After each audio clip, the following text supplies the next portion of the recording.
नमस्कार, आप देख रहे हैं बेबाक। मैं अभिसार शर्मा। इस वक्त की बड़ी खबर यह है, यह शख्स दीप सिद्धू जो बहुत ही रहस्यमय तरीके से किसान आंदोलन में प्रवेश कर लेता है, जिसने लाल किले में एक पूरी भीड़ का नेतृत्व किया और फिर आप जानते हैं किस तरह से लाल किले में धार्मिक पताका फहराया गया और उस एक घटना को लेकर किसान आंदोलन को बदनाम किया गया। वो दीप सिद्धू आखिरकार कई दिनों बाद गिरफ्तार हो गया है। वो दीप सिद्धू जो पिछले काफी अरसे से फेसबुक लाइव कर रहा था डंके की चोट पर, उसे आखिरकार पुलिस को गिरफ्तार करना पड़ा है। क्यों? क्योंकि मेरे जैसे पत्रकार, लाइव टीवी जैसे मंच यही सवाल उठा रहे थे कि किसान आंदोलन तो शांतिपूर्ण तरीके से चल रहा था, फिर आखिर इस शख्स की मौजूदगी में किसान क्यों लाल किले की तरफ गए?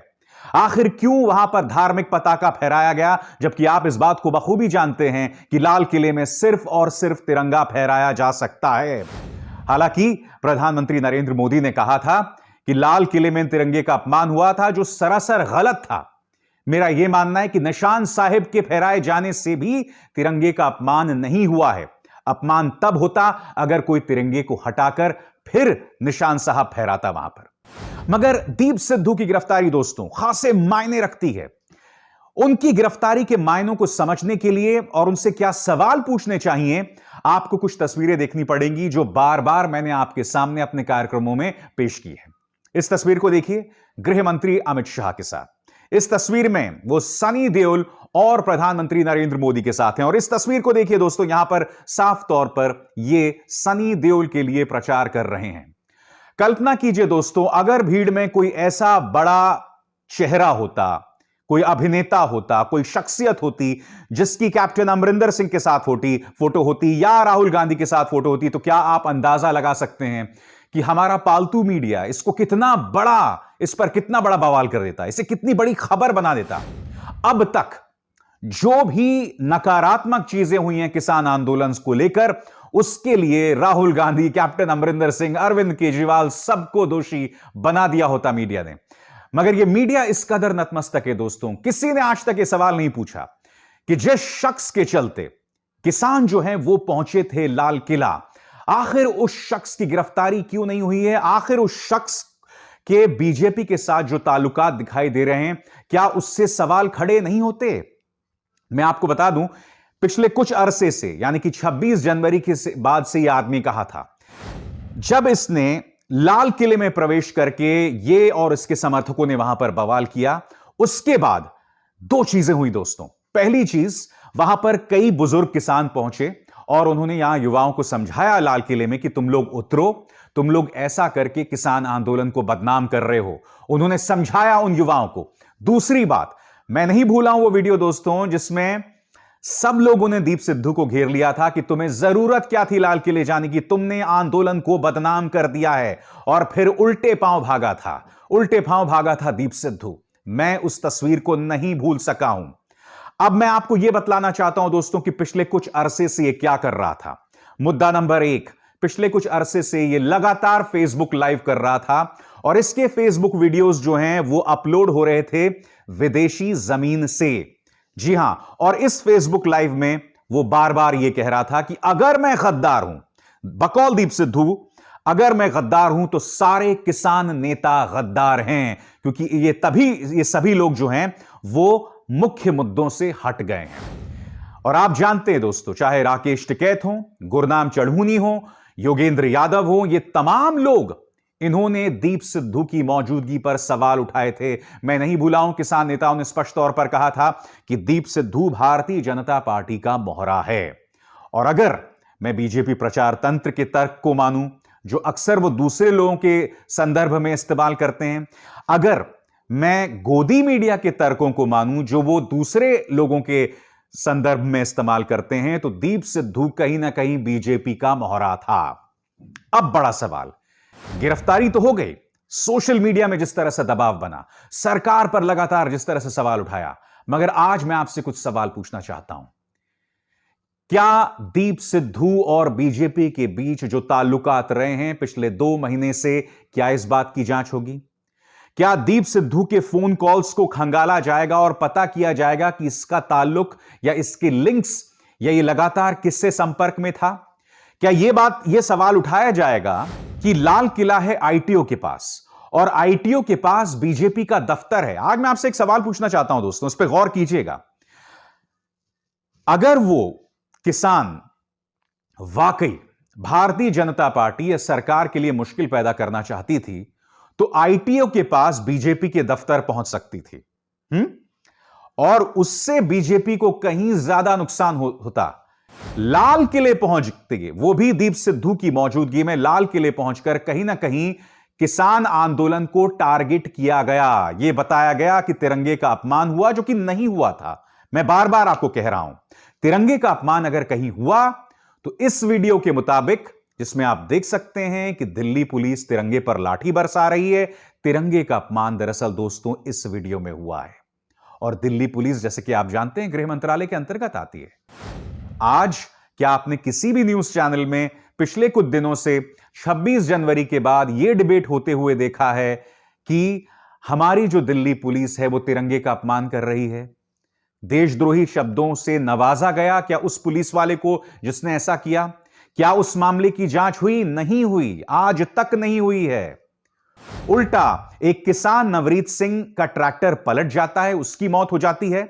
उसका परिवार कहता है कि नहीं, उसकी मौत ट्रैक्टर पलटने से सिर्फ नहीं हुई है, उससे और भी तरीकों से चोट लगी थी। उस मुद्दे को लेकर जो है जिन जिन पत्रकारों ने उस पर सवाल उठाया उन पर देशद्रोह का मुकदमा दर्ज कर दिया गया। और इस खबर के मुताबिक जो आपकी स्क्रीन पर है, जब उनका परिवार नवरीत सिंह की अंतिम अंत्येष्टि कर रहा था और उन्होंने उसके शव को तिरंगे से लपेटा था, तो उनके परिवार के 2 सदस्यों के खिलाफ पुलिस ने केस कर दिया है। हालांकि यह हमें बताना भूल गए कि जब अखलाक की मौत हुई थी, दादरी के अखलाक की मौत हुई थी, उसका एक आरोपी जब उसकी मृत्यु हो गई थी तब उसका भी शव तिरंगे से लपेटा गया था। और यही नहीं, उनके अंतिम संस्कार में सांसद महेश शर्मा मौजूद थे, मगर वहां पर कोई केस नहीं दर्ज किया गया। मगर मैं लौटना चाहूंगा एक बार फिर दीप सिद्धू की तरफ। जी हां, दीप सिद्धू जो कि इस पूरे मामले में बहुत ही रहस्यमय तरीके से प्रवेश करता है। शुरू से ही इसकी मौजूदगी जो है, बार बार किसान नेताओं ने यही कहा कि आखिर यह व्यक्ति इस आंदोलन में कर क्या रहा है, आखिर इसकी मंशा क्या है। बार बार यह सवाल उठाया गया है दीप सिद्धू के ऊपर, मगर न जाने क्यों इसने हर बार वही काम किया जिससे किसान आंदोलन को नुकसान हुआ। मैं आपसे पूछना चाहता हूं दोस्तों, लाल किले में पहुंचकर वहां पर धार्मिक पताका फहराकर इससे नुकसान किसको हुआ है? अगर दीप सिद्धू को यह लगता है कि किसान नेता जो हैं वो पीछे हट रहे हैं, नर्म पड़ रहे हैं, तो दीप सिद्धू से पूछा जाना चाहिए कि आप जिस भीड़ का हिस्सा थे, जिस भीड़ ने निशान साहब फहराया, उससे फायदा किसको हुआ? यही नहीं, आप जानते हैं कि लाल किले का वो खौफनाक मंजर, जब हमारे दिल्ली पुलिस के जवानों पर वहां मौजूद किसानों ने हमला बोल दिया था, किसी तरह से अपनी जान बचा के वो कई खाई में गिर गए थे दोस्तों, खाई में गिर गए थे, और मैंने उस घटना की आलोचना की थी। हालांकि दूसरी तरफ ऐसी ढेरों तस्वीरें थीं जहां दिल्ली पुलिस जो है वो किसानों पर बर्बर तरीके से लाठियां भांज रही थी। तो हिंसा उस वक्त दोनों तरफ से हुई है। मगर जो बार बार मैं अपने शोज में कहता हूं दोस्तों कि सरकार हिंसा कर सकती है और गोदी मीडिया उस पर सवाल भी नहीं खड़े करेगी।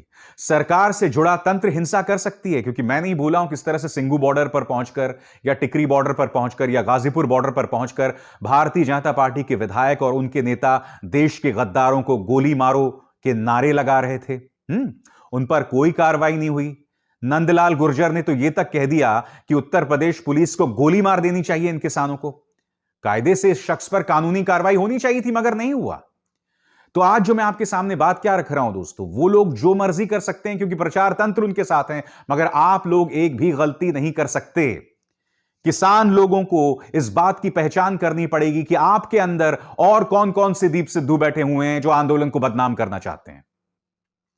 मैं स्पष्ट कर दूं, बेशक दीप सिद्धू अमित शाह के साथ देखा गया हो, प्रधानमंत्री नरेंद्र मोदी के साथ देखा गया हो, सनी देओल के साथ देखा गया हो, यह इस बात के प्रमाण नहीं है कि इस वक्त भी उसके बीजेपी के साथ तार जुड़े हुए हैं। मैं सिर्फ गोदी मीडिया और बीजेपी के प्रचार तंत्र का तर्क इस्तेमाल कर रहा हूं जो वो दूसरों के संदर्भ में इस्तेमाल करते हैं। और बात यहां नहीं रुकती, जैसे मैंने आप बताया, कल्पना कीजिए यही दीप सिद्धू अगर इसने पंजाब में जो है रवनीत बिट्टू के लिए कैंपेनिंग की होती, जो कि कांग्रेस के सांसद हैं, या किसी और कांग्रेस के या भगवंत सिंह मान के लिए कैंपेनिंग की होती, तो आप अंदाजा लगा सकते हैं अब तक आम आदमी पार्टी या कांग्रेस को बदनाम कर चुकी होती पूरा मीडिया। प्रचार तंत्र तो दूर की बात है, मीडिया अब तक उन्हें बदनाम कर चुकी। इसलिए दीप सिद्धू से तमाम पूछताछ की जानी चाहिए, जिसका जिक्र अभी अभी मैंने थोड़ी देर पहले किया, क्योंकि उनका पूरा किरदार इस मामले में बहुत रहस्यमय दिखाई दे रहा है। वो किसान नेताओं को गालियां दे रहे हैं, कह रहे हैं कि मैं गद्दार नहीं हूं, वो गद्दार हैं, जबकि आप जानते हैं कि चाहे राकेश टिकैत हो, गुरनाम चढ़ूनी हो, योगेंद्र यादव, किसान नेता मैं उनको नहीं कहूंगा, मगर हकीकत यह है दोस्तों कि इन्होंने, तमाम लोगों ने बहुत जिम्मेदारी भरे रवैये का परिचय दिया है। उन्होंने कोई भड़काऊ बयान अब तक नहीं दिया। और यही नहीं, जिस तरह से राकेश टिकैत न्यूज चैनल्स में अपनी बात रखते हैं, वो अपने काफी मायने रखती है।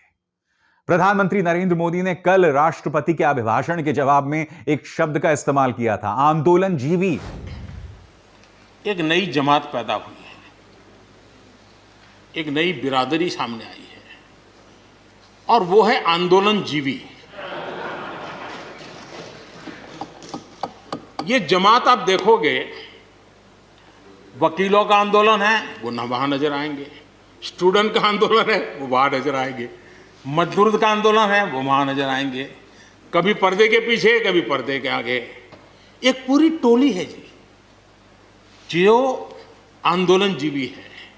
वो आंदोलन के बिना जी नहीं सकते हैं और आंदोलन से जीने के लिए रास्ते खोजते रहते हैं।